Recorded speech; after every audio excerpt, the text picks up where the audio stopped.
Olá, estamos iniciando mais um programa Conhecendo o Ministério Público. Virou rotina em quase todas as cidades do país motoristas ficarem reféns de flanelinhas. Eles estão nas ruas, principalmente em dias de espetáculos. Portanto, é normal ocorrerem atritos e intimidações. Em Porto Alegre, uma média de 60 flanelinhas são ouvidos por mês no Juizado Especial Criminal. As audiências são consequências de termos circunstanciados lavrados pela Brigada Militar, narrando as condutas dos implicados. Contudo, é frequente o Ministério Público propor transações penais para evitar processos de autores primados. Para falar sobre o assunto está conosco o promotor de justiça Adriano Marmit, que atua perante o 3º Juizado Especial Criminal da capital gaúcha. Doutor Marmit, é um prazer tê-lo aqui conosco. Desde já lhe pergunto, é uma rotina os flanelinhas nas ruas e nos juizados especiais criminais também? Bom, isso é até uma novidade, vamos dizer assim, em virtude de uma ação mais efetiva da Brigada Militar aqui no Rio Grande do Sul, uma ação até, eu diria, elogiável, que não está sendo mais tolerante com o comportamento de flanelinhas, de guardadores de veículo, que acabam praticando uma ameaça velada, um constrangimento, beirando a extorsão de muitos motoristas. Principalmente em eventos como jogos de futebol, em teatros, em casas noturnas, nos estacionamentos ao redor onde tem que se usar o estacionamento público, ou seja, a via pública, a atuação desses flanelinhas que exigem até antecipadamente pagamentos assim expressivos para que a pessoa possa deixar o seu veículo na rua. E tudo antes, né, dos espetáculos. Sim, muitas vezes cobrado antes e quando se retorna não está mais ali o flanelinha. Alguns têm até o desprendimento de colocar cones reservando vagas, né, na via pública para que ali estacionem veículos. E o condutor não está obrigado a pagar por esse serviço. Ele paga se quer.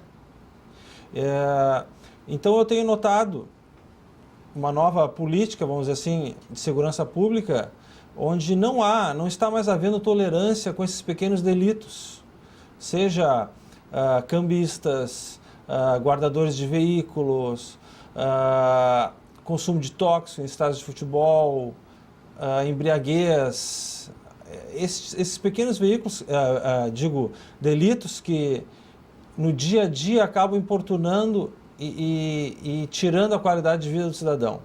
Certo. Quantos termos, o senhor tem uma média mais ou menos de quantos termos circunstanciados por parte da Brigada Militar chegam nos juizados especiais criminais por mês? Cerca de uns 300. Isso nos 3 juizados, são 3 juizados especiais? São 3 juizados. Não, eu diria que assim, em cada juizado uns 300 por mês. Em cada juizado? Exatamente. Então é muita coisa, então. Quase toda ocorrência policial acaba gerando um TC, se não for por um crime maior, acaba gerando um TC. Sim, e entre chegar a esses termos circunstanciados, né, e partir para a audiência, tem uma diferença, vocês analisam caso a caso? Sim. É feito um estudo preliminar, ver se o fato é típico. Sendo típico, é requerido então a designação de uma audiência preliminar. Sim. E quais são as condutas relatadas ali pelos policiais militares nesses termos circunstanciados? Em relação às flanelinhas, muitas vezes antes é feita uma abordagem pela Brigada Militar pedindo que ele se retire do local. Não se retirando, aí então é que é lavrado o TC. Que acontece muito. Primeiro a Brigada Militar adverte. Sim. Ele não saindo mesmo assim, ou ele sai e quando o policial dá as costas ele já retorna, aí então sim é lavrado um TC, por exercício ilegal da profissão, porque a maioria desses flanelinhas não está registrado na Delegacia Regional do Trabalho, então por exercício ilegal da profissão e desobediência. É bom ressalvar que existe a profissão de guardador de veículo. Sim, e tem diferença entre guardador e flanelinha? Sim. porque o guardador de veículo, ele precisa se cadastrar na Delegacia Regional do Trabalho, ele não pode ter antecedente policial, tem que estar em dia com as suas obrigações eleitorais e militares e tem que lá estar registrado, cadastrado. Para quê? Para que o cidadão tenha uma segurança, né, um respaldo com quem ele está deixando o seu veículo para ser guardado. Isso na via pública. Esse flanelinha deveria usar uma credencial, ou seja, o condutor sabe que está entregando o veículo a uma pessoa que está cadastrada, que está sempre naquele local, que ele tem vamos dizer assim, um retorno daquilo que ele está contratando. Mas acontece o quê? Que na maioria dos casos, esses flanelinhas, ou guardadores de veículo, não são registrados, não há segurança nenhuma. E muitos, eu diria que, principalmente nesses locais que eu citei, que são jogos de futebol, casas noturnas, teatros, etc., à noite, são pessoas que estão cumprindo pena até. Sim. Estão em regime aberto, às vezes semiaberto, foragidos, com vasta folha de antecedentes policiais. Ou seja, seria a última pessoa a quem eu confiaria para entregar um veículo. Sim. E estão ali. Claro. Falando ainda em condutas, o senhor frisou a questão do exercício ilegal da profissão. Além do exercício ilegal, o que mais a Brigada relata ali nos termos? A desobediência, principalmente, né? Porque é alertado ao flanelinha que saia do local, ele não sai, ou ele sai e o PM, no momento que dá as costas, ele retorna. Ou seja, esses são os principais assim, relatos. Também há casos mais graves, até que chega a configurar crimes maiores, de extorsão. Sim, é o que eu ia lhe perguntar. O senhor já se deparou com episódios que poderiam caracterizar crime de extorsão? Olha, para o Juizado Especial Criminal não vai delito de extorsão. Sim. Mas o que se nota é que muitas vezes a ameaça, a intimidação, ela não chega a configurar a grave ameaça que existe o tipo de extorsão, mas ela arranha esse tipo penal. Porque é uma ameaça implícita, vamos assim dizer, de que tu não pagando 5, 10 reais, quando tu retornares o teu carro vai estar arriscado, vai estar com um toca-fita, o CD violado, pode estar amassado. O cidadão acaba pagando para não se incomodar. Sim.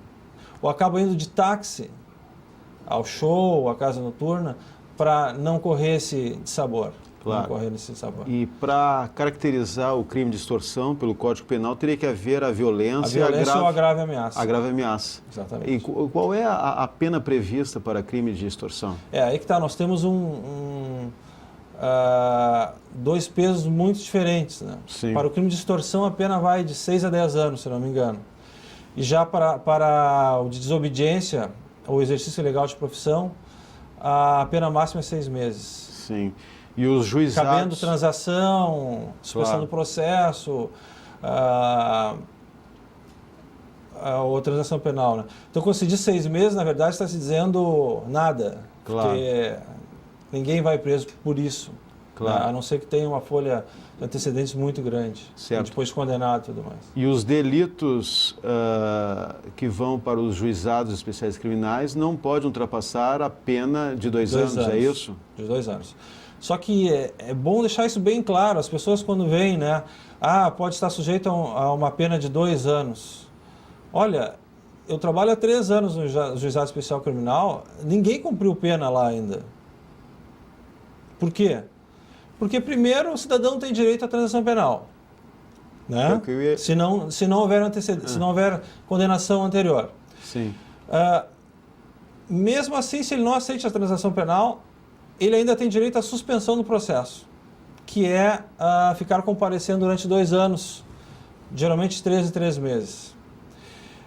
Não aceitando tudo isso ainda, vamos supor que ele não aceite tudo isso, resolva responder o processo e seja eventualmente condenado, ele ainda vai ter direito a substituições, né, da pena, uma prestação de serviço à comunidade ou uma multa.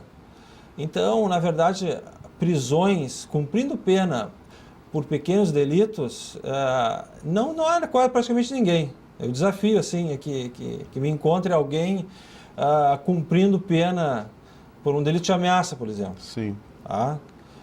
Vai estar cumprindo pena só se ele tem uma folha, várias condenações anteriores, etc., que vai se somar a essa ameaça e tal, talvez ele vá cumprir pena. Sim. E é frequente o Ministério Público, como fiscal da lei, propor transações penais nesses casos? Sim, é um direito do réu. Tem que propor. Sim. E o senhor tem uma média assim, de quantas transações penais, mais ou menos, são feitas nos juizados especiais criminais? Eu diria que dos casos que vão para o juizado especial criminal que cabe transação, 90% é feita transação. 90%? Eu diria mais ou menos isso. É vantajoso para o autor do fato, em vez de responder o processo, constituir advogado, trazer testemunhas e tudo mais, é vantajoso para ele aceitar o cumprimento de uma medida alternativa, que seria uma doação a uma entidade, uma prestação de serviço à comunidade, esse tipo de coisa. E isso só cabe para acusados primários. Isto, que não tem condenação a pena privativa de liberdade. Passagem nenhuma na polícia. Não, pode até ter antecedente, não tendo condenação. Não tendo condenação, Isso. tem direito. Tem direito. Certo. E o que esses flanelinhas alegam nas audiências, assim? Qual é o que eles dizem? O fundamento é sempre que é sempre econômico, né? Que não tem emprego, coisa e tal. Mas, na verdade, o que se vê é que é uma profissão rentosa até. Imagina um flanelinha aqui na URGS, por exemplo, que estacione 10 carros, cobrando 5, 10 reais por carro. O rendimento mensal dessa pessoa é superior a muitos trabalhadores da construção civil, por exemplo, que tem um trabalho duro e ganham um salário mínimo por mês. Então, na verdade, é uma profissão rentosa e acaba sendo atrativa para essas pessoas, vamos dizer assim. E que tipo de prestação de serviços à comunidade o flanelinha, no caso, nós estamos falando de flanelinha, ele se sujeita? Bom, aí ele é encaminhado por um centro interdisciplinar que vai aferir as aptidões dele. Por exemplo, se ele é um pintor, se ele é um pedreiro, qual profissão que ele tiver assim, mais afinidade, ele vai trabalhar em alguma entidade nesta área daí, por tantas Sim. horas, né, de prestação de serviço à comunidade. Sim. E é normal, assim, o senhor nunca teve um caso, assim, específico, assim, de que houvesse realmente, assim, uma agressão e que o promotor, não, esse não é o caso de juizado especial criminal, é para uma outra via, o senhor nunca se deparou? Já me deparei em várias criminais, assim, mas acaba acontecendo que geralmente é desclassificado por um delito menor. Sim. Tá? Nessas situações acaba sendo desclassificado por um delito de ameaça, de constrangimento, Sim. com penas menores. Sim. Na verdade, há um vazio legislativo nesta área. Deveria ter um tipo penal específico para guardadores de veículo que ultrapassam assim, o limite do bom senso. Sim. Né? Qual seria a saída, então, já que o senhor fala em um típico especial, né, uma tipificação especial para esse delito, qual seria a saída? A saída eu vejo, primeiro, continuar essas ações da Brigada Militar, restringindo a atividade dos flanelinhas, vamos dizer assim, truculentos. Sim. Temos que continuar com isso, temos que ganhar as ruas de novo, retomar as ruas para o cidadão. Segundo, a criação de um tipo penal específico para esse tipo de conduta. Aí teríamos que mudar teria que criar há propostas legislativas na Câmara, criando um tipo penal para guardadores de veículo onde o condutor não quer o serviço, não está obrigado a aceitar o serviço. Porque há uma dificuldade, assim, exercício legal da profissão, tudo bem, pode configurar esse delito, essa contravenção penal, não estando o guardador cadastrado na Delegacia Regional do Trabalho, que a maioria, vamos dizer assim, talvez 1% esteja realmente regular, e mesmo assim não porta identificação. Então a criação de um tipo penal para para esse segmento, na verdade nós teríamos que fazer uma reforma em toda a lei de contravenções penais. Rever algumas condutas ali já obsoletas, recrudescer outras que acabam ficando na impunidade, porque a pena é tão pequena que acaba não sendo executada ou não, acaba não sendo interessante ao Ministério Público executar uma pena não cumprida. Sim. Ah?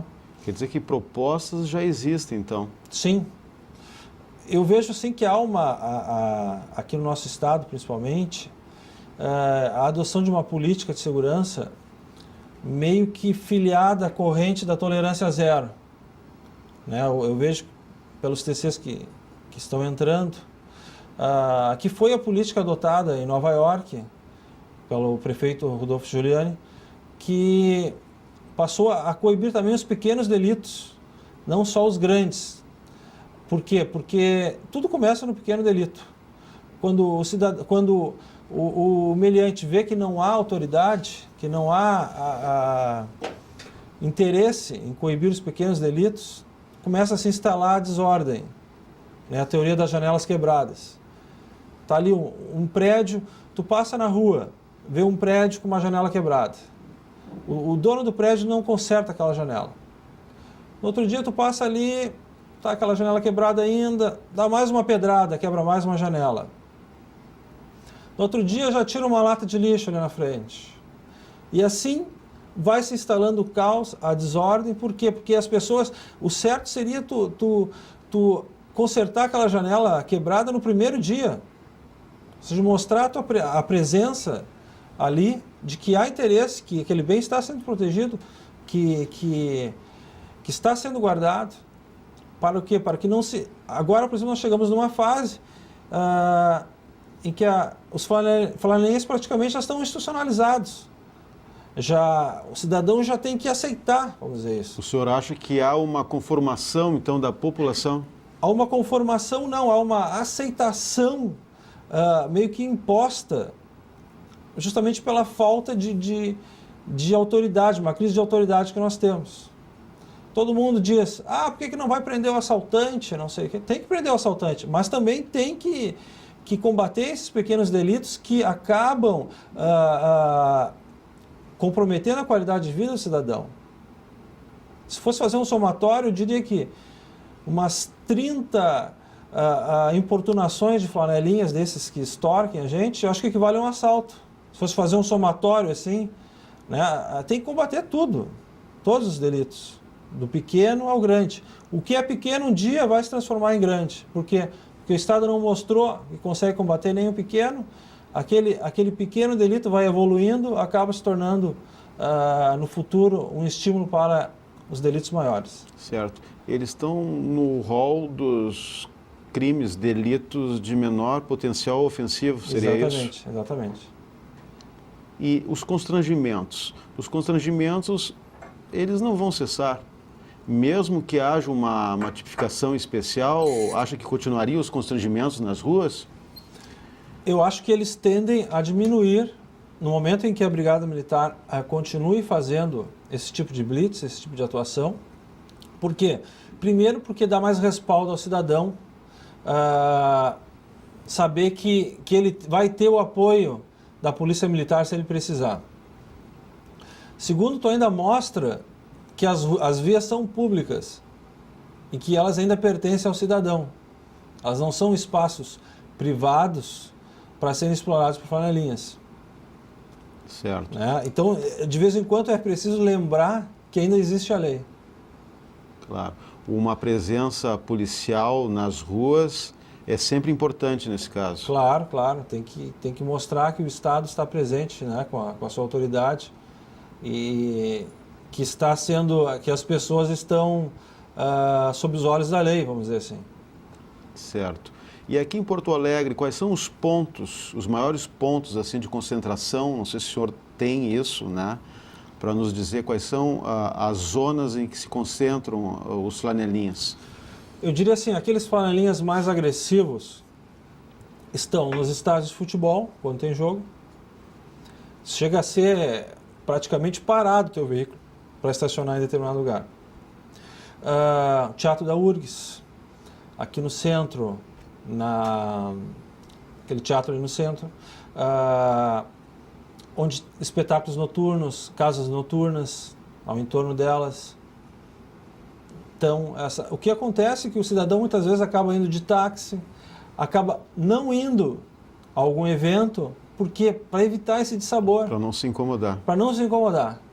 Ou seja, ele fica refém, né, Sim. dele mesmo. O senhor é um deles.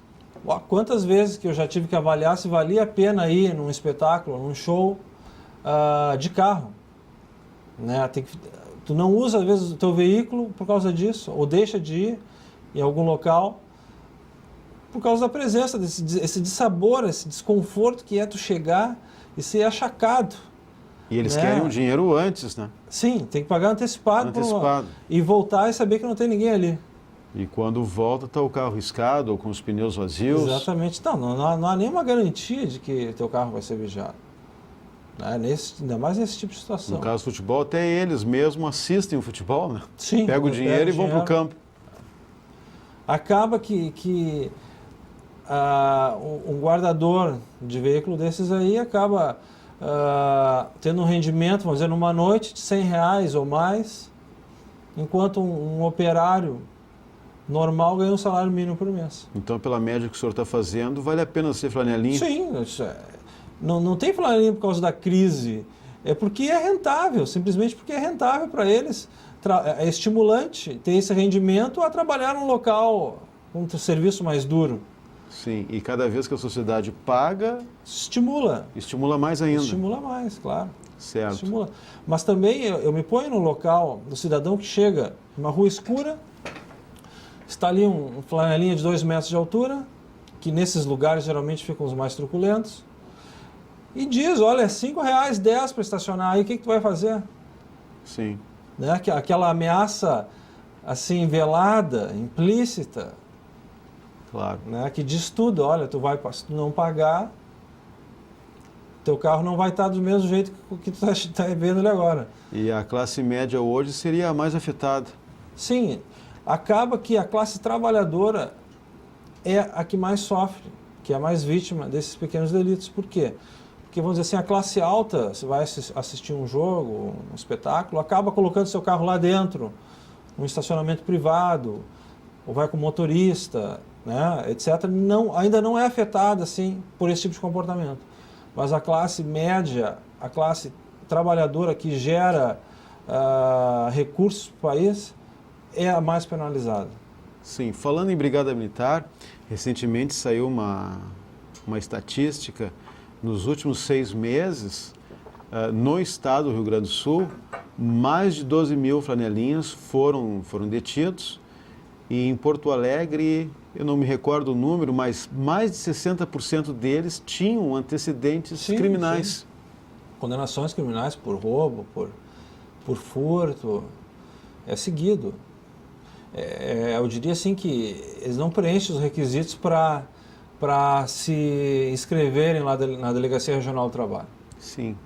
Na verdade, o Poder Público Municipal poderia regulamentar melhor isso, credenciar os flanelinhas, vamos dizer assim, antecedentes, colocar um colete neles, Temos que estudar isso aí para dar uma segurança para o cidadão e uma forma de regularizar, vamos dizer assim, amenizar esses comportamentos indevidos. Certo.